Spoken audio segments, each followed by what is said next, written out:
ओम नमः शिवाय। मैं कोटि कोटि नमन करती हूँ उस महाकाल को जो सृष्टि के सृजन करता है। भोलेनाथ जिन्हें भव्य आभूषणों की कोई आवश्यकता नहीं, उनके सौंदर्य की परिभाषा ही कुछ और है। जटाओं में बहती गंगा, मस्तक पर सुशोभित चंद्रमा और गले में लिपटा हुआ नाग, शरीर पर भस्म, हाथों में त्रिशूल और हृदय में संपूर्ण जगत के लिए करुणा। वे उन कुछ विरले देवों में से हैं जो अपने भक्तों से बहुत कम में ही प्रसन्न हो जाते हैं। उन्हें चढ़ाया जाता है बेलपत्र, गंगा जल और वे कंटीले फल जैसे धतूरा, जिन्हें अन्यथा कोई छूना भी न चाहे। यही सरलता, यही तपस्विता उन्हें अन्य सभी देवताओं से अलग बनाती है। उनका डमरू जब गूंजता है तो उसकी ध्वनि में संपूर्ण ब्रह्मांड थिरक उठता है। और जब वे नटराज के रूप में नृत्य करते हैं तो वे केवल नृत्य नहीं, सृष्टि का चक्र होता है। जन्म से मृत्यु और मृत्यु से पुनर्जन्म तक का एक रहस्य। शिव का एक अन्य नाम नीलकंठ भी है। जब समुद्र मंथन हुआ और उसमें से कालकूट विष निकला तो देवता और दानव दोनों ही उससे भयभीत हो गए। तब उस विष को पीने के लिए कोई तैयार नहीं हुआ, लेकिन भोलेनाथ ने बिना एक क्षण गवाए पूरे विश्व के कल्याण के लिए उस विष को अपने कंठ में धारण कर लिया। उनका कंठ नीला हो गया और तभी से वे नीलकंठ कहलाए। ऐसे ही है हमारे भोले शंकर, त्याग, तपस्या और परोपकार की साक्षात प्रतिमा। और इन्हीं महादेव की महिमा को विस्तार पूर्वक वर्णन करने के लिए रचा गया है शिव महापुराण। ये सिर्फ एक ग्रंथ नहीं है, ये है शिव के चरित्र, तत्व ज्ञान, भक्ति और मोक्ष की एक अद्भुत यात्रा। अब आइए हम इस दिव्य कथा का रसपान करें, जहाँ सोनक जी सुत जी से प्रश्न करते हैं, हे प्रभु, इस कलयुग में जहाँ मनुष्य आचरण से पतित होता जा रहा है, क्रोध, काम और लोभ से घिरा हुआ है, ऐसे समय में कौन सा उपाय है जो शिव को शुद्ध कर सके? ऐसा क्या करे कि हमें भगवान शिव की कृपा सहज रूप से प्राप्त हो जाए? सुत जी ने उत्तर दिया, हे मुनिवर, धन्य हैं आप जो ऐसी उत्कंठा लेकर शिव कथा का श्रवण करना चाहते हैं। मैं आपके लिए एक ऐसा अमृत मूल्य शास्त्र कहता हूँ जो केवल कानों को नहीं, हृदय को भी निर्मल कर देता है। ये वह शास्त्र है जिसे स्वयं भगवान शिव ने प्रकट किया और जिसे व्यास जी ने अपने शिष्य सनत कुमार से प्राप्त कर संक्षेप में प्रतिपादित किया था। ये है शिव महापुराण। यह वह ज्ञान है जो केवल भक्ति नहीं, विवेक और वैराग्य को भी जागृत करता है। ये वह साधन है जो अंतरात्मा को शुद्ध कर मन को शिव से जोड़ देता है। शिव पुराण केवल एक ग्रंथ नहीं है, ये उस ज्योति की तरह है जो कलयुग के अंधकार में भी राह दिखाती है। इसका पठन और श्रवण मनुष्य के लिए ऐसा उत्तम साधन है जो उसे परम कल्याण की ओर ले जाता है। इस युग में जहाँ मनुष्य भटकता फिर रहा है, मोह, माया, क्रोध और वासनाओं के जाल में उलझा हुआ है, ऐसे समय में ये शिव पुराण उसके लिए शिव का वाग्मय स्वरूप बनकर प्रकट होता है। इसे पढ़ना, सुनना और हृदय से ग्रहण करना स्वयं महादेव का साक्षात्कार करने जैसा है। जो व्यक्ति श्रद्धा और भक्ति के साथ इस पुराण का पाठ करता है या नियम से उसका श्रवण करता है, वह सभी पापों से मुक्त होकर इस लोक में उत्तम सुख भोगता है और अंततः शिव धाम को प्राप्त करता है। सुत जी ने कहा, हे ऋषिवर सोनक जी, ये शिव पुराण 24,000 श्लोकों से युक्त है और इसमें 7 संहिताएं हैं। इसे केवल जिज्ञासावश नहीं बल्कि भक्ति, ज्ञान और वैराग्य के साथ पढ़ा जाना चाहिए। जो श्रद्धालु प्रतिदिन नियम पूर्वक शिव पुराण को सुनते या पढ़ते हैं वे पुण्यात्मा कहलाते हैं, और जो अंत समय में पूर्ण श्रद्धा से इसका श्रवण करते हैं उन पर स्वयं भगवान महेश अत्यंत प्रसन्न होते हैं और उन्हें अपना परम धाम प्रदान करते हैं। जो श्रद्धालु इस ग्रंथ का आदर पूर्वक पूजन करते हैं वे संसार में समस्त भोगों का अनुभव कर अंततः भगवान शिव के चरणों को प्राप्त करते हैं। यहाँ तक कि जो व्यक्ति आलस्य छोड़कर प्रेम पूर्वक इस पुराण का सत्कार करता है वह भी इस जीवन में सुखी रहता है। ये ग्रंथ निर्मल है, पावन है और भगवान शिव का संपूर्ण स्वरूप है। जो व्यक्ति इस लोक और परलोक में शांति, सुख और मोक्ष चाहता है उसके लिए इस पुराण का श्रवण और पाठन अत्यंत आवश्यक है। यह शिव पुराण धर्म, अर्थ, काम और मोक्ष चारों पुरुषार्थ प्रदान करने वाला है। अतः मनुष्य को चाहिए कि वे प्रेम और श्रद्धा से इसका नित्य श्रवण करें। सुत जी जब ऋषि सोनक और अन्य मुनियों को ये पावन कथा सुना रहे थे तब सोनक जी ने भाव विभोर होकर कहा, हे महाभाग सुत जी, आपने हम सभी पर महान कृपा की है। आपने जो दिव्य शिव कथा सुनाई वे इस पृथ्वी पर कल्याण का सर्वश्रेष्ठ साधन है। अब कृपा करके हमें ये भी बताइए कि इस कलयुग में ऐसे कौन से पापी व्यक्ति हैं जो इस कथा के श्रवण मात्र से शुद्ध हो जाते हैं। सूत जी मुस्कुराए और बोले, हे मुनिश्रेष्ठ, चाहे मनुष्य कितना भी पापी क्यों न हो, यदि वे इस शिव पुराण का श्रवण करता है तो अवश्य ही पवित्र हो जाता है। जो लोग काम, क्रोध, द्वेष और दुराचार में डूबे रहते हैं, वे भी इस कथा की महिमा से शुद्ध होकर पुण्यात्मा बन जाते हैं। इसी संदर्भ में आपको एक प्राचीन इतिहास बताऊंगा, जिसकी कथा के श्रवण मात्र से ही सारे पापों का विनाश हो जाता है। पुराने समय की बात है, जब मानव जीवन धर्म से विमुख होता जा रहा था। एक नगर था, रातों का नगर। वहीं एक ब्राह्मण रहा करता था। नाम था उसका देवराज। लेकिन न वे ब्राह्मण धर्म में था, न जीवन की किसी सद्मार्ग में। वह अत्यंत दरिद्र, अधर्मी और धूर्त था। ज्ञान से शून्य और व्यसनों में लिप्त। वैदिक कर्मों से दूर, स्नान, संध्या, पूजा, किसी भी कर्म में उसका कोई नाता न था। वह छल करता, धोखा देता और तो और लोगों को लूटकर अपना जीवन चलाता था। उसने समाज के सभी वर्गों, ब्राह्मण, क्षत्रिय, वैश्य और शूद्र तक को न जाने कितनी बार ठगा होगा, लेकिन उस एकत्रित धन का एक कण भी उसने धर्म में नहीं लगाया। उसका मन वेश्यावृत्ति, छल और पतन में रमा रहता था। एक दिन न जाने किस देव योग से वह प्रयाग के निकट ठनपुर नामक स्थान पर जा पहुंचा। वहाँ एक प्राचीन शिवालय था, जहाँ साधु, संत और महात्मा भगवान शिव की आराधना कर रहे थे। देवराज वहीं पर रुक गया, किंतु कुछ ही समय में उसे तेज ज्वर हो गया। बुखार की पीड़ा से उसे जकड़ लिया, शरीर जला जा रहा था। उसी शिवालय में एक ब्राह्मण देवता शिव पुराण की कथा सुना रहे थे। देवराज उसी पीड़ा की अवस्था में लेटा लेटा कथा सुनता रहा। उसका शरीर तो ज्वर से तप रहा था, पर मन कथा में डूबता जा रहा था। 1 मास बीत गया और अंततः देवराज ने शरीर त्याग दिया। यमराज के दूत जैसे ही उसकी आत्मा को लेने आए, उसे पास में बांधा और यमपुरी की ओर ले जाने लगे। लेकिन तभी एक अद्भुत दृष्टि घटित हुआ। शिवलोक से भगवान शिव के 4 पार्षद दूत प्रकट हुए। उनके अंग कर्पूर की तरह उज्जवल थे, शरीर पर भस्म लगी थी, रुद्राक्ष की मालाएं शोभायमान थी और हाथों में त्रिशूल चमक रहा था। वे क्रोध से भर उठे और यमदूतों को ललकारते हुए उन्होंने देवराज को उनके बंधन से मुक्त कर दिया। फिर एक अद्भुत विमान में बिठाकर वे उसे कैलाश की ओर ले चले। यमपुरी में कोलाहल मच गया। ये देखकर धर्मराज स्वयं बाहर आए। जब उन्होंने उन तेजस्वी शिव गणों को देखा तो भय से कांप उठे। उन्हें अपने ज्ञान दृष्टि से सब समझ में आ गया कि वे सब शिव महापुराण की महिमा है। धर्मराज ने कुछ पूछने का साहस तक नहीं किया, उल्टे उन शिव दूतों की विधि पूर्वक पूजा की और उन्हें विदा किया। और फिर वे ब्राह्मण को जीवन भर अधर्म में लिप्त रहा। केवल शिव पुराण की कथा सुनने मात्र से शिव लोक को प्राप्त हुआ। सोचिए, यह भगवान शिव की कितनी करुणा है। जो देवराज जैसा अपराधी नित्य पाप करता था, लेकिन अंत में केवल श्रवण मात्र से शिव पद का अधिकारी बन गया। यह केवल भगवान शिव ही कर सकते हैं। सोनक जी ने जब यह अद्भुत कथा सुनी तो वे आनंद से भर उठे और उन्होंने सूत जी से प्रार्थना की, हे महामते, अब कृपा करके ऐसी ही एक और कथा सुनाइए जो भगवान शिव के प्रति प्रेम को और भी बढ़ा दे। सूत जी मुस्कुराए और बोले, हे ऋषिवर, अब मैं तुम्हें एक और गूढ़ कथा सुनाऊंगा जो केवल शिव भक्तों को ही बताई जाती है। एक समय की बात है, समुद्र के समीप बास्कल नामक एक ग्राम था। ये गांव धर्म से विमुख, अधर्म में लिप्त और पतन की पराकाष्ठा पर था। वहाँ के निवासी विशेष थे द्विज, बड़े ही दुष्ट, विषय वासनाओं में डूबे हुए, देवताओं और भाग्य दोनों में ही विश्वास खो चुके थे। वे खेती करते लेकिन साथ ही अस्त्र शस्त्र रखते थे। वे कुटिल, व्याभिचारी और सद्गुणों से शून्य थे। स्त्रियां भी स्वेच्छाचारिणी, कुत्सित विचारों वाली व्याभिचारिणी और धर्म से च्युत थी। ऐसा लगता था मानो वे स्थान एक पाप क्षेत्र हो, जहाँ धर्म की कोई परछाई भी नहीं बची।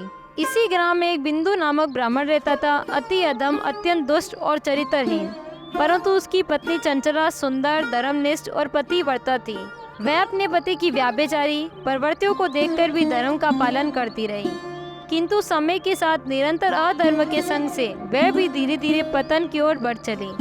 वर्षों बीत गए और पाप के सागर में डूबा हुआ वे ब्राह्मण बिंदु कालांतर में मृत्यु को प्राप्त हुआ।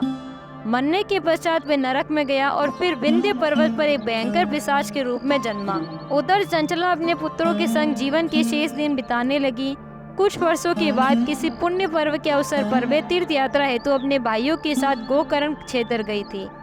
वहाँ उसने तीर्थ स्नान किया और फिर मेला देखने निकली।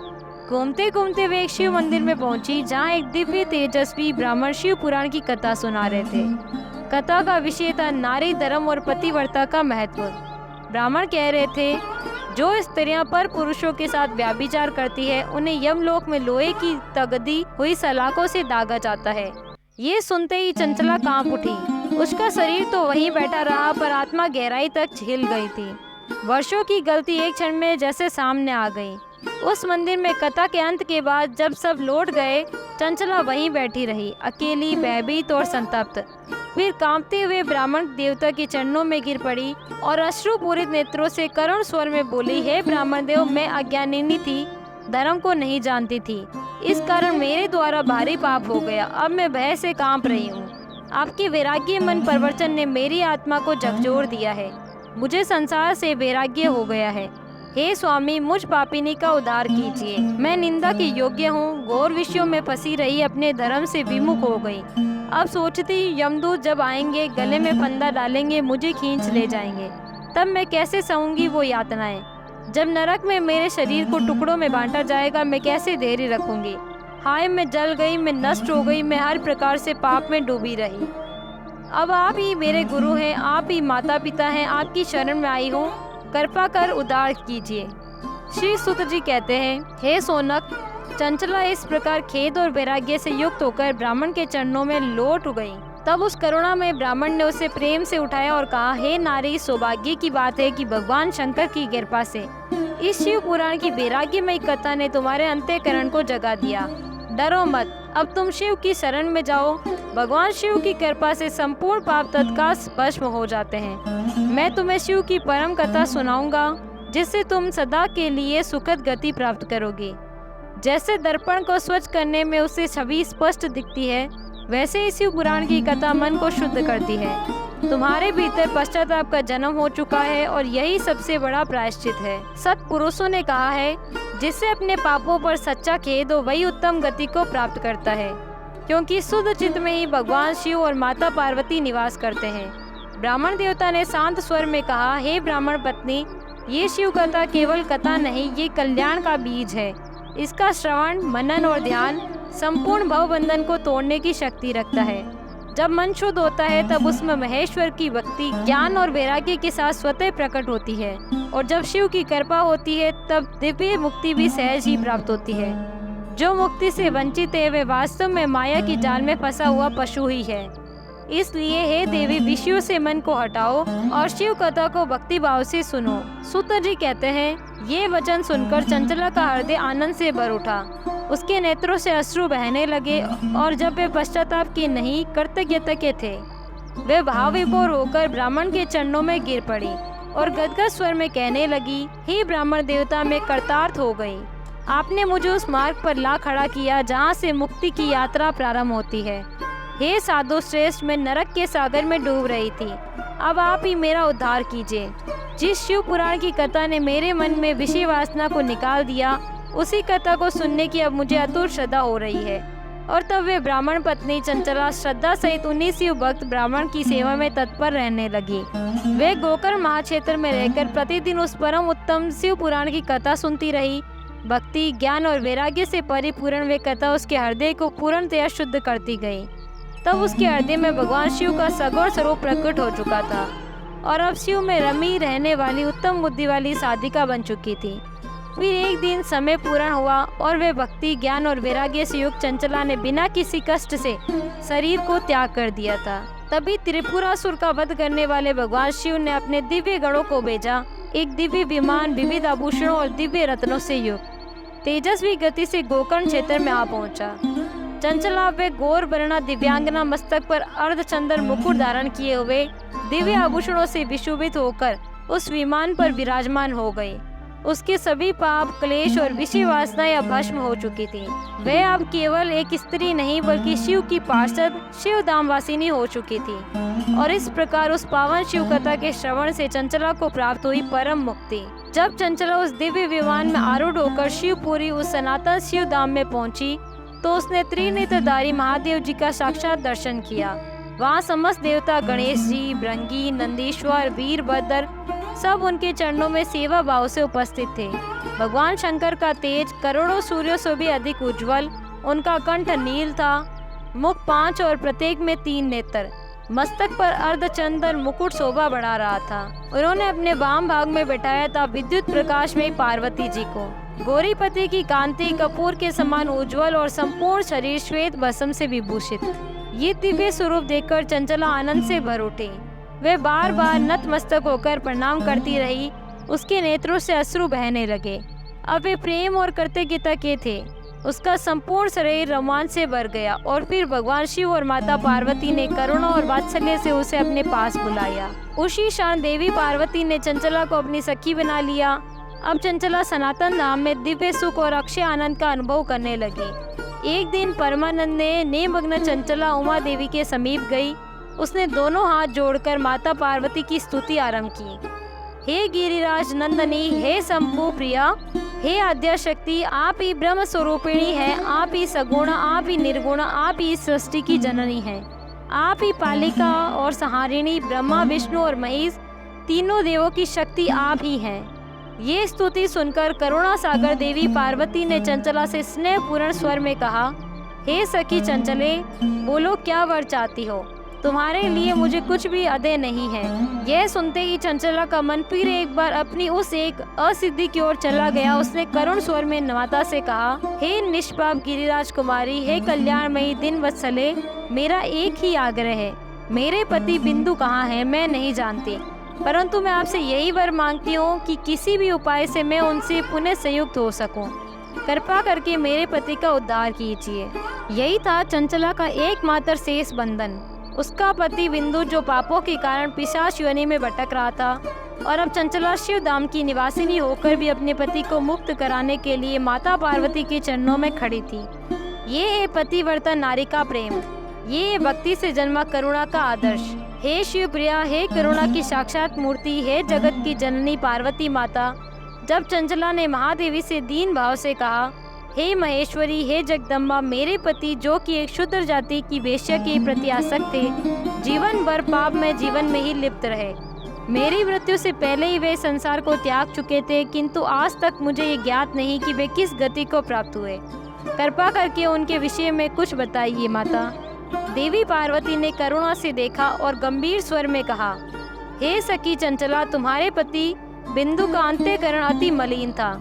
वे केवल विषय वासनाओं में लिप्त एक दुष्ट पुरुष था। मरने के पश्चात उसने अनगिनत वर्षों तक नरकों में विविध प्रकार के भयंकर कष्ट सहे, और अब वह पापी आत्मा अपने शेष पापों को भोगने हेतु विंध्य पर्वत पर एक पिशाच के रूप में विचरण कर रहा है। भयावह स्थिति में वह केवल वायु का सेवन करता है और निरंतर पीड़ा में डूबा रहता है। ये सुनकर चंचला का हृदय जैसे चीर गया। जिस स्त्री ने संपूर्ण जीवन अपने पति की सेवा और उद्धार के लिए प्रार्थना की थी, आज उसी के विषय में वे पीड़ादायक सत्य जानकर वे क्षण भर को टूट गई थी। परंतु चंचला कोई साधारण स्त्री न थी। उसने अपने विकल हृदय को संयमित किया, हाथ जोड़कर महादेवी को पुनः नमस्कार किया और दीन स्वर में कहा, हे करुणामयी, हे देवी, मेरे उस पति का उद्धार करो, यही मेरी प्रार्थना है। आप कृपा करके कोई ऐसा उपाय बताइए जिससे उसका कल्याण हो सके। देवी पार्वती ने स्नेहपूर्वक मुस्कुराकर कहा, हे सखी, यदि तुम्हारा पति पवित्र शिव पुराण की कथा को श्रवण कर ले तो वे समस्त पापों से मुक्त होकर उत्तम गति का अधिकारी बन सकता है। ये कथा अमृत के समान मधुर है और मुक्ति का मार्ग प्रशस्त करती है। ये वचन सुनते ही चंचला ने भाव विभोर होकर देवी को बारंबार प्रणाम किया। उसके नेत्रों से कृतज्ञता के अश्रु बहने लगे। उसने माता से प्रार्थना की, हे शिव प्रिया, कृपा करें मेरे पति को किसी भी प्रकार ये कथा सुनाई जाए ताकि वे भी मोक्ष का भागी बने। चंचला की इस करुण और बारंबार प्रार्थना से महादेवी का हृदय पिघल उठा। उन्होंने तुरंत गंधर्वों के राजा तुम्बुरु को बुलाया। वे जो शिव की कीर्ति का गान करने में निपुण थे, शिव भक्तों में अग्रणी थे। देवी ने तुम्बुरु से कहा, हे गंधर्व राज, तुम शिव भक्ति में रत हो। तुम्हारे हृदय में मेरे प्रभु की अखंड प्रीति है, इसलिए मैं तुमसे एक कार्य करने को कहती हूँ। मेरी इस सखी चंचला के साथ विंध्य पर्वत पर जाओ। वहाँ एक अत्यंत भयानक विकराल पिशाच निवास करता है। सुनो तुम्बुरु, ये वही है जो पूर्व जन्म में बिंदु नामक ब्राह्मण था, चंचला का पति, किंतु पाप में आकंठ डूबा हुआ। वे स्नान, संध्या, जप, तप सब धर्म कर्म त्याग चुका था। उसकी बुद्धि क्रोध से मलिन हो चुकी थी, सज्जनों से द्वेष करता था और दूषित वस्तुओं को ही जीवन का आधार मान चुका था। तुम्हारा वे पति बिंदु अस्त्र शस्त्र धारण कर लोगों को हिंसा का शिकार बनाता था। वह अपने बाएं हाथ में भोजन करता, सत्कार्यों का अनादर करता और दूसरे को सताने में ही आनंद पाता था। इतना ही नहीं, वह पराये घरों में आग लगाकर निर्दोषों का विनाश करता। वह चांडालों के साथ मेल जोल रखता, वेश्याओं के साथ प्रतिदिन भोग विलास करता और अपनी धर्म पत्नी तुम्हें त्याग कर दुष्टों की संगति में डूब गया था। इस प्रकार वह जन्म भर दुराचार, अधर्म और अंधकार में ही लिप्त रहा और जब अंत समय आए तो वे नरक में स्थित घोर यमपुर नामक पापियों के भोग स्थान को प्राप्त हुआ। वहाँ उसने अनेक यंत्रणाएं भोगी, नरकों में अनेक जन्मों से पीड़ा सही और जब वह विंध्याचल पर्वत पर एक विकराल पिशाच बनकर भटक रहा है, वही दुष्ट आत्मा अब अपने कर्मों को भयंकर फल भोग रही है। हे चंचला, तुम उस पिशाच के समक्ष यत्न पूर्वक शिव पुराण की उस दिव्य कथा का प्रवचन करो, जो परम पुण्य दायिनी है, जो समस्त पापों को भस्म कर देती है। शिव पुराण का श्रवण सभी पुण्य कर्मों में सर्वश्रेष्ठ है। इसका प्रभाव इतना तीव्र है कि वे दुष्ट भी, वह पतित भी, उस जिसके सारे मार्ग बंद हो गए हों, वह भी इस शिव कथा के अमृत से शुद्ध होकर पिशाच योनि का त्याग कर सकता है। मेरी आज्ञा से जब वह इस दुर्गति से मुक्त हो जाए तो उसे विमान पर बिठाकर भगवान शिव के चरणों में ले आओ। श्री सुत जी कहते हैं, हे शौनक, जब महेश्वरी उमा ने यह आदेश गंधर्वराज तुम्बुरु को दिया तो वे अत्यंत प्रसन्न हुए। उन्होंने अपने भाग्य की सराहना की और तुरंत साध्वी चंचला के साथ विमान पर आरूढ़ होकर तेज गति से विंध्याचल पर्वत की ओर प्रस्थान किया। तुम्बुरु, जो कि नारद मुनि के अत्यंत प्रिय मित्र थे और भगवान शिव के गुणगान में निपुण थे, अब एक दिव्य मिशन पर निकले थे, एक पतित आत्मा के उद्धार के लिए। विंध्य पर्वत पर पहुंचने पर उन दोनों ने उस पिशाच को देखा। उसका शरीर विकराल था, उसका मुख भयावह, वह कभी हंसता, कभी रोता, कभी पागलों की तरह उछलता था। उसकी अवस्था अत्यंत करुणाजनक थी, परंतु तुम्बुरु ने डरे बिना उन्होंने उसे पासों से बांधकर वहीं बैठाया और निश्चय किया कि अब वह शिव पुराण की दिव्य कथा का भव्य आयोजन होगा। उन्होंने मंडप सजाया, उत्सव जैसा वातावरण रचा और चारों ओर ये समाचार फैल गया कि गौरी माता की आज्ञा से तुम्बुरु गंधर्व विंध्य पर्वत पर एक पिशाच को मोक्ष देने के लिए शिव पुराण की पवित्र कथा सुना रहे हैं। फिर क्या था, देवर्षि, सिद्ध, गंधर्व, यक्ष, किन्नर और असंख्य श्रद्धालु सब शिव कथा सुनने हेतु वहां पहुंचने लगे। वे पर्वत स्थल एक अद्भुत, दिव्य और कल्याणकारी सभा का रूप ले चुका था। फिर तुम्बुरु ने उस पिशाच को आसन पर बिठाया, हाथ में वीणा ली और गौरीपति महादेव की कथा का मधुर गान आरंभ किया। उन्होंने शिव पुराण के 7 संहिताओं का पवित्र वर्णन किया, पहली विदेश्वर संहिता से लेकर 7वीं वायु संहिता तक।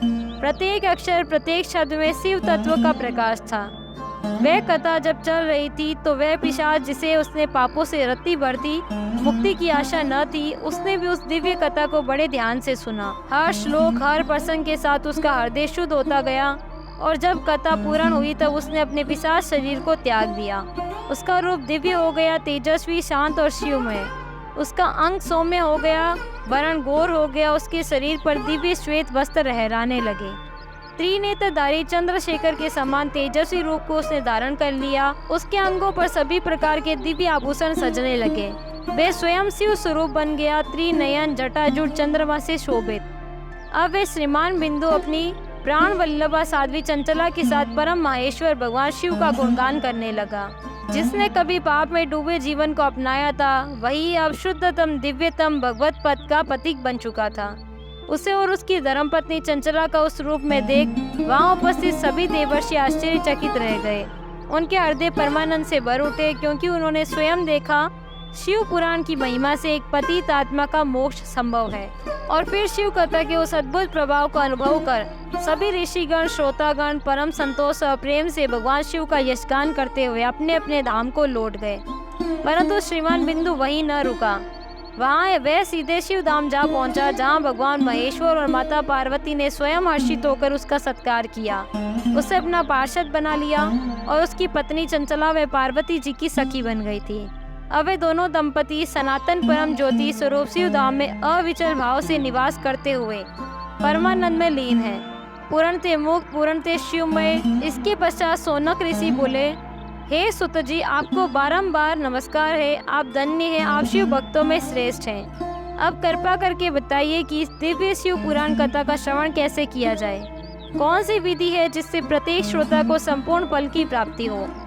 तब सुत जी महाराज बोले, हे मुनिवर, अब मैं तुम्हें उस पावन विधि का ज्ञान देता हूँ जिससे शिव कथा का श्रवण सुफलदायक हो सके। ध्यान पूर्वक सुनो। पहला कार्य एक विद्वान ज्योतिषी को बुलाना, उसे यथोचित दान और सम्मान देकर उसे शुभ मुहूर्त का निर्धारण कराओ। ये कथा विघ्न रहित संपूर्णता तक पहुँचे, इसके लिए शुद्ध दिन और समय का विशेष महत्व है। इसके बाद देश देश, गांव गांव, नगर नगर सभी स्थानों पर संदेश भेजो कि हमारे यहाँ शिव पुराण की कथा होने वाली है। जो भी अपने कल्याण की इच्छा रखता है वे कृपया पधारें, क्योंकि आज के युग में कितने ही लोग श्री हरि और शिव की कथाओं से दूर पड़ चुके हैं। अनेक स्त्रियां, शुद्ध, दीन, दुखी और वंचित लोग इन पावन कीर्तन और कथाओं से वंचित रह जाते हैं। इसीलिए ऐसी व्यवस्था कीजिए कि हर कोने में हर शिव भक्त तक ये पावन आमंत्रण पहुँचे, और जब वे आए तो उनका आदर सत्कार करें। कथा स्थल पर उन्हें आत्मीयता और सेवा का अनुभव हो। जहाँ कथा हो वे स्थान विशेष होना चाहिए। शिव मंदिर में, तीर्थ में, वन प्रांत में या किसी भक्त के घर में। केले के खम्भों से मंडप बनाएं, चारों ओर ध्वजा पताका सजाएं, फूलों, फल, रंगोली, दीपों से सजाकर वे स्थल दिव्य बना दें।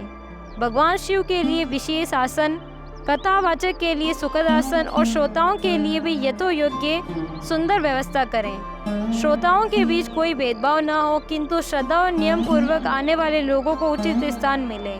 हे मुनिवर, वह पुराण वाचक जिसके मुख से कथा निकलती है वह कोई साधारण नहीं।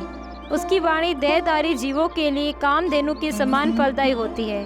उसे कभी तुच्छ न समझे, उसका अपमान ज्ञान का अपमान है। इस संसार में गुरु अनेक होते हैं, कर्म गुरु, जन्म गुरु, दीक्षा गुरु, परंतु उनमें सबसे श्रेष्ठ होता है पुराणों का ज्ञाता, तत्वदर्शी वक्ता। वह पवित्र होता है, दक्ष होता है, शांत होता है, ईर्ष्या पर विजय पाया हुआ, दयालु और सात्विक होता है। ऐसे वक्ता के मुख से निकली कथा सिर्फ शब्द नहीं, शिव की कृपा का प्रभाव होती है। अब मैं आपको वह पावन विधि सुनाने जा रही हूँ जो शिव महापुराण के श्रवण और पाठ के लिए अनिवार्य मानी गई है, जिसका पालन कर कोई भी भक्त शिव कृपा का अधिकारी बन सकता है। सबसे पहले जो विद्वान और कुशल वक्ता इस परम पावन कथा का वाचन करता है, उसे चाहिए कि वे सूर्योदय से कथा आरंभ करें और 3:30 पैर तक कथा का पाठ संपूर्ण श्रद्धा से करें। मध्याह्न काल में जब दिन का मध्य समय होता है तो घड़ी के लिए कथा को विराम देना चाहिए, ताकि कथा सुनने आए लोग अपना आवश्यक कार्य कर सकें, भोजन कर सकें और फिर दोबारा उसी उत्साह में कथा में सम्मिलित हो सकें। कथा के प्रारंभ होने से एक दिन पहले वक्ता को व्रत ग्रहण कर लेना चाहिए। उसका सोचाचार, उसकी आत्मिक शुद्धता कथा के प्रभाव को और अधिक प्रभावशाली बना देती है। जिन दिनों कथा चल रही हो उन दिनों हर दिन प्रातःकाल उठकर अपने सभी नित्य कर्मों को संक्षेप में पूर्ण कर कथा के लिए मन और समय दोनों समर्पित कर देना चाहिए। वक्ता के साथ एक दूसरा विद्वान सहायक अवश्य होना चाहिए, जो न केवल शास्त्रों को जानता हो बल्कि सभी संशयों का समाधान करने में निपुण हो और श्रोताओं को सहजता से समझा सके। कथा में किसी भी प्रकार के विघ्न को दूर करने के लिए सर्वप्रथम गणेश जी का पूजन अनिवार्य है, क्योंकि वे ही विघ्नों का नाश करने वाले हैं। इसके बाद कथा के स्वामी भगवान शिव की और शिव पुराण की पुस्तक की पूरे भक्ति भाव से पूजा करनी चाहिए। अब बात आती है श्रोता और वक्ता की पात्रता की। जो व्यक्ति अनेक प्रकार के कर्मों में भटके हुए हैं, काम, क्रोध, लोभ, मोह, मद, मात्सर्य, इन 6 विकारों से युक्त हो, या स्त्री में अत्यधिक आसक्ति रखने वाले, पाखंड पूर्ण बातें कहने वाले हो, वे कभी भी इस कथा के पुण्य के अधिकारी नहीं बन सकते। परंतु जो व्यक्ति धन, पुत्र, ग्रह, लौकिक चिंता को छोड़कर पूरी श्रद्धा से कथा में मन लगाते हैं, उन शुद्ध बुद्धि पुरुषों को ही कथा श्रवण का सच्चा फल प्राप्त होता है। हे शिव भक्तों, आप सभी को मैं एक आवश्यक बात बताना चाहती हूँ। जब आप शिव महापुराण की कथा घर पर सुनते हैं तो उस समय ये ध्यान रखें कि आपके आसपास कोई विघ्न उत्पन्न ना हो। टीवी, मोबाइल, वार्तालाप, बाहरी शोर, इन सब से दूरी बनाए रखें। आपका मन शांत हो, स्थिर हो और भगवान शिव में पूर्ण रूप से लीन हो। ऐसा प्रतीत हो मानो आप स्वयं उस कथा में उपस्थित हो, मानो वे दृश्य आपके नेत्रों के सामने घटित हो रहा हो। यही कहलाता है तन्मय होकर कथा श्रवण करना। अब आप में से बहुत से लोग मोबाइल पर या यूट्यूब, फेसबुक आदि पर इन पवित्र कथाओं को सुनते हैं, तो जान लीजिए जब आप स्वयं अपने घर में कथा करवा रहे हो तब तो अपने रिश्तेदारों, पड़ोसियों, मित्रों को पूर्व सूचना देना आवश्यक होता है, ताकि वे भी कथा श्रवण कर सकें। परंतु अगर आप डिजिटल माध्यम से कथा सुन रहे हैं तो ऐसा कोई विशेष आयोजन नहीं करना होता। हाँ, यदि ये कथा आपको लाभदायक लगे, आपके मन को छू जाए तो इसका प्रचार जरूर करें।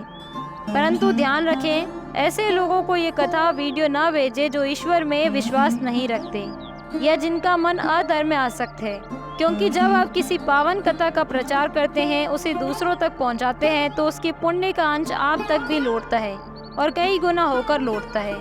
इसीलिए तो जब सत्यनारायण व्रत की कथा हो या शिव महापुराण की कथा का आयोजन, हम अपने परिवार, रिश्तेदारों, आस पड़ोस के लोगों को निमंत्रण अवश्य देते हैं। अब युग बदल गया है, डिजिटल युग आ गया है, तो ये हमारा धर्म बनता है कि हम ऑनलाइन भी इन कथाओं का प्रचार करें।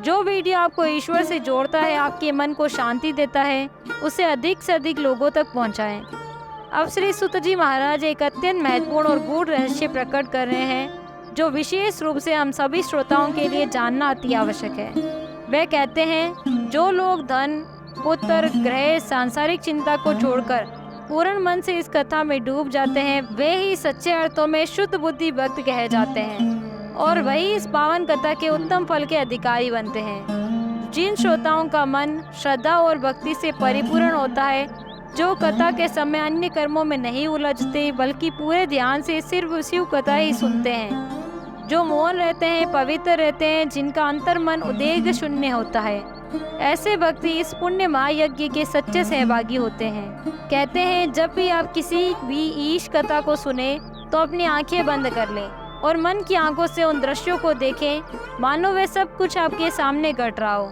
वही सच्चा श्रवण होता है, वही सच्चा समर्पण होता है। कथाव्रती को चाहिए कि वे काम, क्रोध, लोभ, मोह, मद, मात्सर्य इन 6 विकारों का त्याग करें। ब्राह्मणों की निंदा न करें, पत्नियों और साधु संतों की निंदा न करें। वे सत्य, पवित्रता, दया, मौन, सरलता, विनय और हृदय से उदारता, इन 7 सद्गुणों को अपने जीवन में अपनाएं। जो श्रोता निष्काम है, वे यदि नियम पूर्वक कथा सुने तो उन्हें मोक्ष की प्राप्ति होती है, और जो श्रोता सकाम है, वे अपनी अभीष्ट कामनाओं की पूर्ति कर पाते हैं। लेकिन कर्म करते समय फल की चिंता नहीं करनी चाहिए। कर्म ऐसे हो जो सब प्राणियों के हित में हो। अगर आपके कर्मों से किसी को भी हानि हो रही हो तो वे पुण्य नहीं पाप बन जाता है।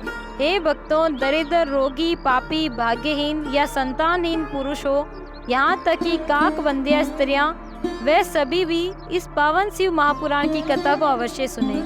ये कथा पाप नाशिनी है, ये कथा संतान प्रदा है, ये कथा मोक्षदायिनी है। हे महर्षियों, स्त्री हो या पुरुष कोई भी हो, यदि वे विधि पूर्वक भक्ति भाव से शिव महापुराण की इस उत्तम कथा को सुनता है तो उसके समस्त पाप नष्ट हो जाते हैं और जीवन में दिव्यता उतर आती है। जब इस कथा यज्ञ का समापन हो तो श्रोताजन पूरे प्रेम, श्रद्धा और उत्साह से भगवान शिव की पूजा करें और साथ ही इस पुराण पुस्तक की भी भक्ति पूर्वक पूजा करें, क्योंकि शिव स्वयं इस पुराण में विराजमान है। कथा में उपयोग होने वाले पुस्तक को एक नवीन सुंदर बस्ते से ढका जाए, बस्ते को दिव्य और दृढ़ डोरी से बांधा जाए, फिर उसका भी विधि पूर्वक पूजन किया जाना चाहिए। हे मुनिवर, फिर महान उत्सव भाव के साथ वक्ता और पुस्तक दोनों का पूजन करें। वक्ता की सेवा में लगे जो पंडित जी कथा व्यवस्था में सहायक रहे हों, उनका भी सम्मान किया जाना चाहिए, यद्यपि थोड़ी कम मात्रा में, लेकिन पूरे मान, सम्मान और आभार सहित। उत्सव के अवसर पर गीत, वाद्य और नृत्य, इन सब के माध्यम से कथा को एक उत्सव में रूप देना चाहिए। जो ब्राह्मण वहां पधारे उन्हें अन्न, वस्त्र और दक्षिणा प्रदान करें। यही वास्तविक श्रद्धा और धर्म है। हे सोनक जी, यदि श्रोता विरक्त हो तो कथा के अंतिम दिन भगवान शिव द्वारा श्री राम को कही गई गीता का पाठ करें, और यदि श्रोता ग्रस्त हैं तो उसे शुद्ध हविष्य द्वारा रुद्र संहिता के प्रत्येक श्लोक से होम करना चाहिए, या फिर गायत्री मंत्र से हवन कर सकता है, क्योंकि वे संपूर्ण पुराण गायत्री में ही है। यदि उनमें से कोई असमर्थ तो शिव पंचाक्षर मंत्र से होम करें, ओम नमः शिवाय। यदि होम करना संभव न हो तो विद्वान पुरुष हवन की सामग्री का दान करें, और यदि घर में किसी भी प्रकार का दोष हो तो शिव सहस्त्र नाम का पाठ या श्रवण करें। संपूर्ण विघ्न और दोष नष्ट हो जाते हैं। इस व्रत की पूर्णता के लिए 11 ब्राह्मणों को मधु मिश्रित खीर का भोजन कराएं, उन्हें दक्षिणा देकर सम्मानित करें। इस प्रकार विधि विधान का पालन करने पर ये शिव महापुराण संपूर्ण फल देने वाला, भोग और मोक्ष दोनों को प्रदाता बनाता है। हे मुनिवर, मैंने आपको वे संपूर्ण महात्म्य कह सुनाया जो सभी अभिष्ट फल प्रदान करता है। अब और क्या सुनना चाहेंगे आप? महाशिव पुराण ये समस्त पुराणों के माथे का तिलक है। ये भगवान शिव को अत्यंत प्रिय, रमणीय और बहु रोग को निवारण करने वाला ग्रंथ है। जो भक्त सदा भगवान शिव का ध्यान करते हैं, जिनकी वाणी शिव गुणों की स्तुति करती है और जिनके दोनों कान शिव कथा के श्रवण में रमे रहते हैं, उनका ये जन्म सफल हो माना गया है। वे निश्चित ही संसार सागर से पार हो जाते हैं। जो सच्चिदानंद स्वरूप है, जिनकी महिमा जगत के भीतर और बाहर प्रकट होती है, जो मनोवृत्तियों से परे परंतु हृदय में अनुभव रूप से प्रकाशित होते हैं। अगर आपको आज का अध्याय मन को छूने वाला और ज्ञानवर्धक लगा हो तो कृपया वीडियो को लाइक करें, और अगर आपने अभी तक हमारे चैनल को सब्सक्राइब नहीं किया है तो सब्सक्राइब करके बेल आइकन दबाना न भूलें, ताकि अगला अध्याय आप तक सबसे पहले पहुंचे। हर हर महादेव। आप सब पर शिव कृपा बनी रहे।